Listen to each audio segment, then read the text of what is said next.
మీనరాశి. సూర్యుడు మీ రాశికి 6వ ఇంటి అధిపతి అయిన సూర్యుడు సెప్టెంబర్ 16న 5వ ఇల్లైన కర్కాటక రాశి నుండి 6వ ఇల్లైన సింహరాశిలోకి ప్రవేశిస్తాడు. సూర్యుడు అధికారం, ఆరోగ్యం మరియు ఆత్మవిశ్వాసానికి కారకుడు. బుధుడు మీనరాశికి 4వ మరియు 7వ ఇంటికి అధిపతి అయిన బుధుడు సెప్టెంబర్ 22న వక్రగతుడై 5వ ఇల్లైన కర్కాటక రాశి నుండి 6వ ఇల్లైన సింహరాశిలోకి ప్రవేశిస్తాడు. బుధుడు తెలివితేటలు, సంభాషణ మరియు వ్యాపారాలను సూచిస్తాడు. శుక్రుడు మీనరాశికి 3వ మరియు 8వ ఇంటి అధిపతి అయిన శుక్రుడు సెప్టెంబర్ 25న 6వ ఇల్లైన సింహరాశి నుండి 7వ ఇల్లైన కన్యా రాశిలోకి ప్రవేశిస్తాడు. శుక్రుడు ప్రేమ, ఆర్థిక వ్యవహారాలు మరియు సౌందర్యాన్ని సూచిస్తాడు. కుజుడు మీనరాశికి 2వ మరియు 9వ ఇంటి అధిపతి అయిన కుజుడు సెప్టెంబర్ 26న 3వ ఇల్లైన వృషభ రాశి నుండి 4వ ఇల్లైన మిథున రాశిలోకి ప్రవేశిస్తాడు. కుజుడు శక్తి, ఆరోగ్యం మరియు కుటుంబ సంబంధాలను సూచిస్తాడు.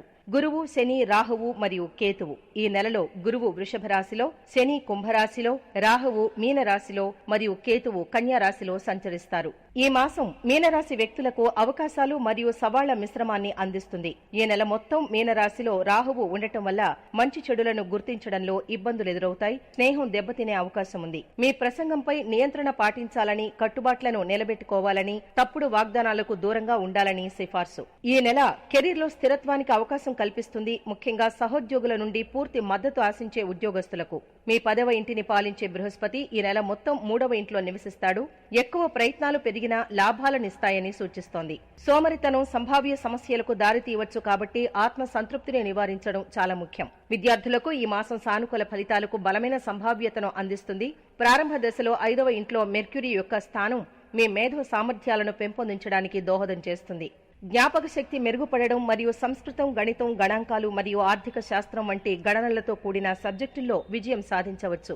ఈ నెలలో కుటుంబంలో మితమైన సానుకూల ఫలితాలు వచ్చే అవకాశం ఉంది. 2వ ఇంటి అధిపతి అయిన కుజుడు ఈ నెల మొత్తం మీ 4వ ఇంట్లో ఉంటాడు. ఇది మీ నివాసం మరియు ఆస్తిపై కుటుంబ సభ్యుల నుండి పూర్తి దృష్టిని ఆకర్షించగలదు. మీ ఆర్థిక పరిస్థితిని పరిశీలిస్తే ఈ నెల హెచ్చుతగ్గుల ద్వారా వర్గీకరించబడుతుందని అంచనా వేయబడింది.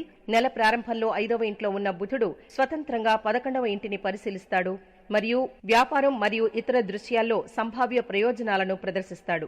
ఆరోగ్యపరంగా ఈ మాసం ప్రత్యేకంగా అనుకూలంగా కనిపించదు. మీ రాశి చక్రం యొక్క పాలకుడు 3వ ఇంట్లో ఉంటాడు. ఇది స్పష్టమైన సానుకూల లేదా ప్రతికూల లక్షణాలను కలిగి ఉండదు. ఇది తటస్థ వైఖరి. కానీ నెల పొడవునా మీ రాశిలో రాహువు ఉండటం వల్ల మీ ఆరోగ్యం పట్ల అజాగ్రత్తగా ఉండవచ్చునని సూచిస్తోంది. మీ పట్ల ఈ శ్రద్ధ లేకపోవడం మీ శ్రేయస్సుకు సానుకూలంగా దోహదపడకపోవచ్చు. ఇది మిమ్మల్ని అనారోగ్యాల ప్రమాదానికి గురి చేస్తుంది. ఉద్యోగం ఈ నెలలో మీకు మిశ్రమ ఫలితం ఉంటుంది. కెరీర్ వారీగా మొదటి 2 వారాలు సాధారణంగా ఉంటాయి. కష్టపడి పనిచేసిన తర్వాత కూడా మీకు తక్కువ పేరు ప్రఖ్యాతులు, గుర్తింపు లభించవచ్చు. 3వ వారం నుంచి మీ కెరీర్లో మెరుగైన మార్పులు కనిపిస్తాయి. మీరు పెద్దగా శ్రమ పడకుండా ఆశించిన ఫలితాన్ని పొందుతారు. 3వ లేదా 4వ వారంలో మీ ఉద్యోగంలో లేదా పనిచేస్తున్న ప్రదేశంలో మార్పు కలుగుతుంది. ఈ సమయంలో మీ సహోద్యోగుల నుంచి గౌరవ మర్యాదలు మరియు మద్దతు పెరగడాన్ని కూడా మీరు గమనించవచ్చు. మీరు చాలా కాలంగా చేయాలనుకుని వాయిదా పెడుతున్న పనులు ఈ సమయంలో పూర్తి చేయగలుగుతారు. ఒకవేళ మీరు ఉద్యోగం కొరకు లేదా ఉద్యోగంలో మార్పు కొరకు ఎదురు చూస్తున్నట్లయితే ఈ నెల 3 లేదా 4వ వారంలో మీరు దాన్ని పొందవచ్చు. ఈ నెల చివరి వరకు కుజుని గోచారం అనుకూలంగా ఉంటుంది కాబట్టి మీరు ఉత్సాహం తగ్గకుండా చేపట్టిన పనులు పూర్తి చేయగలుగుతారు. ఆర్థిక స్థితి ఆర్థికంగా మీకు మిశ్రమ ఫలితం ఉంటుంది. మొదటి 2 వారాలు మీకు సాధారణ సంపాదన మరియు ఎక్కువ ఖర్చులు ఉంటాయి. కొన్నిసార్లు విలాసాల కొరకు లేదా అలవాట్ల కొరకు డబ్బు మీరు ఖర్చు చేసే అవకాశం ఉంటుంది. మీరు డబ్బును ఖర్చు చేసే అవకాశం ఉంటుంది. 3వ వారం నుంచి మీ ఆదాయంలో మెరుగైన వృద్ధిని చూస్తారు. మీ ఖర్చులో తగ్గింపులను కూడా మీరు చూడవచ్చు. ఒకవేళ మీరొక ఆస్తిని కొనుగోలు చేయాలని అనుకున్నట్లయితే లేదా పెద్ద మొత్తంలో డబ్బును పెట్టుబడి పెట్టాలనుకుంటే 3వ వారం వరకు వేచి ఉండడం మంచిది. మీ పెట్టుబడుల నుంచి మెరుగైన రాబడిని కూడా మీరు చూస్తారు. కుటుంబ పరంగా ఈ నెల బాగుంటుంది. మీ పిల్లలు తమ రంగంలో బాగా రాణిస్తారు. మీ తల్లిదండ్రుల ఆరోగ్యం బాగా కోలుకోవడం జరుగుతుంది. మీ జీవిత భాగస్వామితో మీ ప్రేమాభిమానాలు పెరుగుతాయి. వారి సహాయ సహకారాలు అందుకుంటారు. సంతానం కోసం ఎదురుచూస్తున్న వారు ఈ నెలలో సానుకూల ఫలితాన్ని చూస్తారు. ఈ నెల 3 లేదా 4వ వారంలో మీరు కుటుంబంలో జరిగే శుభకార్యానికి కూడా హాజరు కావచ్చు. ఈ నెలంతా కుజుని గోచారం అనుకూలంగా ఉండటం వలన కుటుంబ సభ్యులతో కలిసి ఎక్కువగా ప్రయాణాలు చేసే అవకాశం ఉంటుంది. ప్రయాణాల్లో మీ అత్యుత్సాహం కారణంగా వివాదాలు ఏర్పడే అవకాశం ఉంటుంది కాబట్టి ప్రయాణాల్లో అత్యుత్సాహం ప్రదర్శించకుండా జాగ్రత్తగా ఉండడం మంచిది. ఆరోగ్యపరంగా మీకు మంచి సమయం ఉంటుంది. ప్రథమార్థంలో కొన్ని అనారోగ్య సమస్యలు ఉన్నప్పటికీ ద్వితీయార్థంలో ఆరోగ్య సమస్యల నుంచి మీరు మరింత మెరుగ్గా కోలుకోవడం జరుగుతుంది. అయితే ఈ నెలలో మీరు మీ ఆహారపు అలవాట్ల విషయంలో జాగ్రత్తగా ఉండాలి. ఎందుకంటే ఈ నెల 4వ వారంలో కుజుని గోచారం అనుకూలంగా ఉండదు కాబట్టి ఇది కొన్ని అనారోగ్య సమస్యల్ని కలిగించవచ్చు. అలాగే ఎముకలు, చర్మం మరియు కిడ్నీ సంబంధ అనారోగ్య సమస్యల విషయంలో కూడా జాగ్రత్త అవసరం. వ్యాపారస్తులు 3వ వారం నుండి తమ వ్యాపారంలో మెరుగైన వృద్ధిని చూస్తారు. మీకు 3వ వారం నుండి మంచి సంపాదన కూడా ఉంటుంది. ఆర్థిక విషయాల కారణంగా మీ భాగస్వామితో కొన్ని సమస్యలు ఉండవచ్చు. మీరు ఆర్థిక వ్యవహారాలతో జాగ్రత్తగా ఉండాలి. గత కొద్ది కాలంగా వ్యాపారంలో ఎదుగుదల లేకుండా ఉన్న మీకు ఈ నెల నుంచి మంచి మార్పు కనిపిస్తుంది. కొత్త వ్యాపార ఒప్పందాల విషయంలో ఆచితూచి అడుగు వేయండి. చివరి వారంలో వ్యాపారంలో కానీ, వ్యాపారం చేస్తున్న ప్రదేశంలో కానీ అనుకోని మార్పులు జరిగే అవకాశం ఉంటుంది.